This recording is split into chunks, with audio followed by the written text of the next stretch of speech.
When measuring the blood pressure, it's important to use the gold standard technique by palpating the radial pulse and inflating the cuff until it can no longer be felt, then proceeding to take the blood pressure.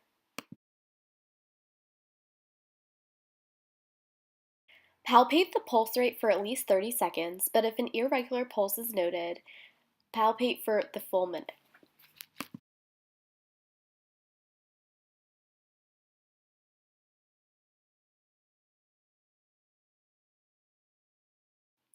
Visually inspect the respiratory rate for at least 1 minute, noting any use of accessory muscles.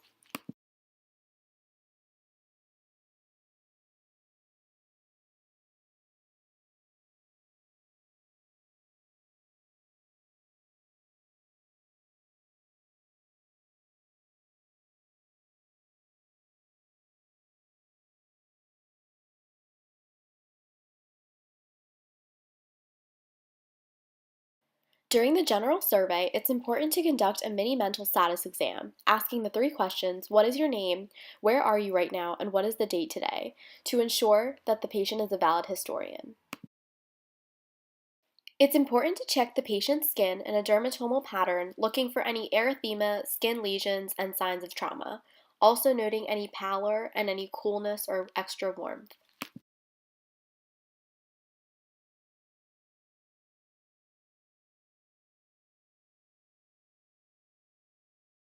During the mouth exam, it's important to use a gloved hand and a light to view the internal structures of the mouth, such as the buccal mucosa, hard palate, and pharynx, noting color, pigmentation, ulcerations, exudates, and erythema.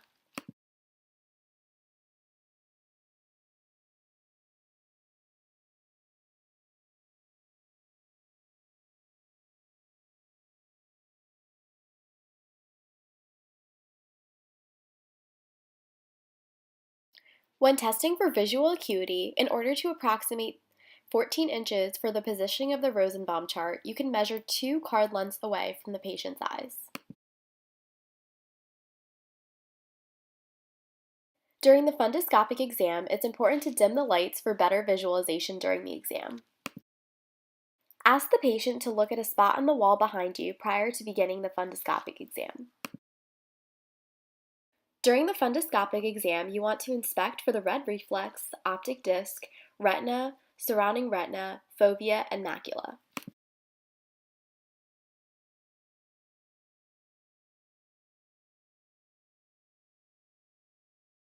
It's important to turn the lights back on before continuing with the rest of the exam.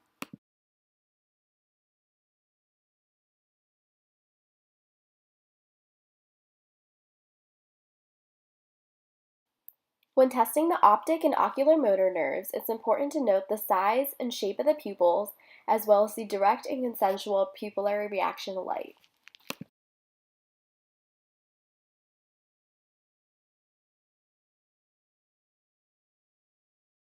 Near response should also be tested, having the patient look at your finger and then look behind at the wall. During the 6 cardinal directions of gaze, it's important the patient keeps their head still and follows your finger with their eyes only.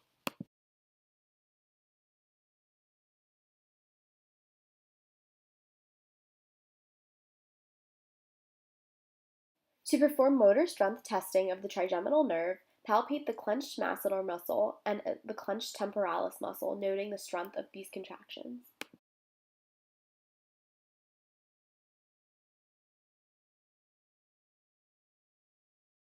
When testing for pain sensation, it's important to instruct the patient that you'll be touching them with a both sharp and dull edge of a Q-tip and demonstrate how this should feel. Try and alternate sharp versus dull to take away the anticipation and ensure accuracy.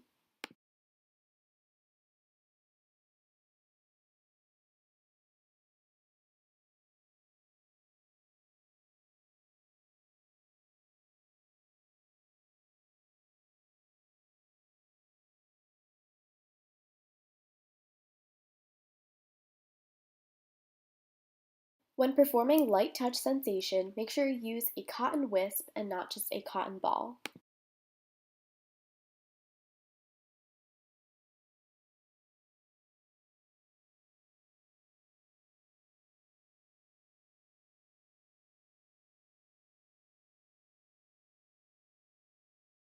When testing the patient's corneal reflex, make sure to ask the patient to look up and away from you as you approach them from the opposite side.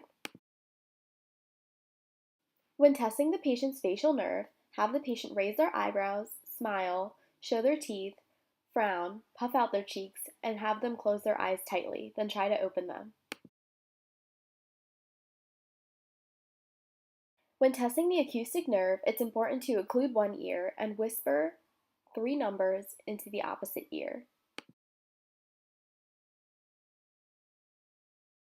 Listen to the patient's voice, noting any hoarseness or nasal quality, and ask the patient to swallow. To test the spinal accessory nerve, have the patient shrug their shoulders with and without resistance.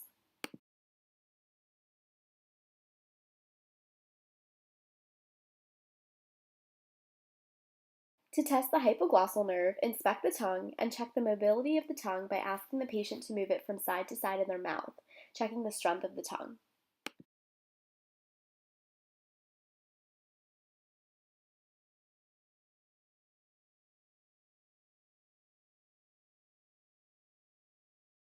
When performing the light touch exam, it's important to compare both sides as well as proximal to distal, noting any irregularities.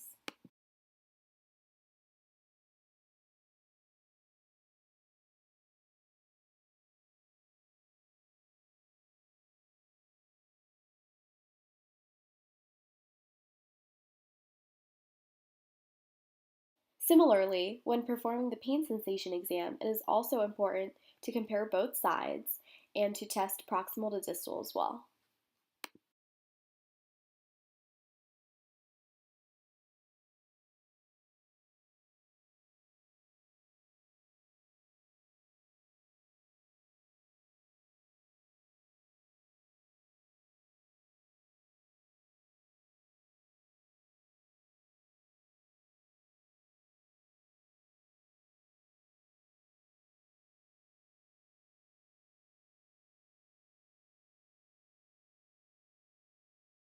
When performing the rapid alternating movements, it's important to provide the patient clear instructions on what to do. Bilateral upper extremities can be tested at the same time, as well as the bilateral lower extremities can be tested at the same time.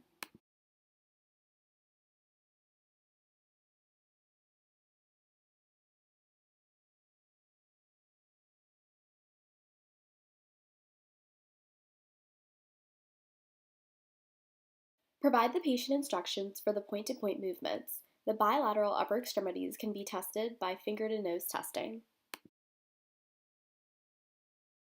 In order to observe stance, you can perform the Romberg test, first with the eyes open and then with the eyes closed. Be sure to stand behind the patient in order to stabilize them if they are unstable.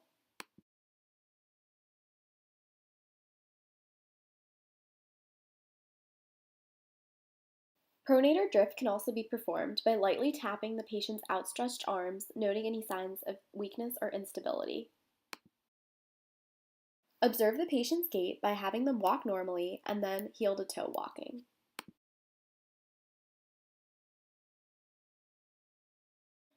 Palpate the pulses for rate, regularity, and amplitude bilaterally, specifically the radial pulse, the dorsalis pedis pulse, and the posterior tibialis pulse.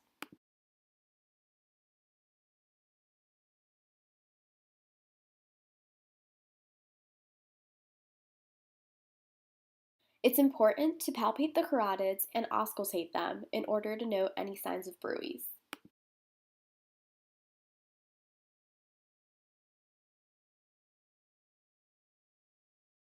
When auscultating the patient's heart, it's important to facilitate auscultation directly on the patient's skin underneath their gown.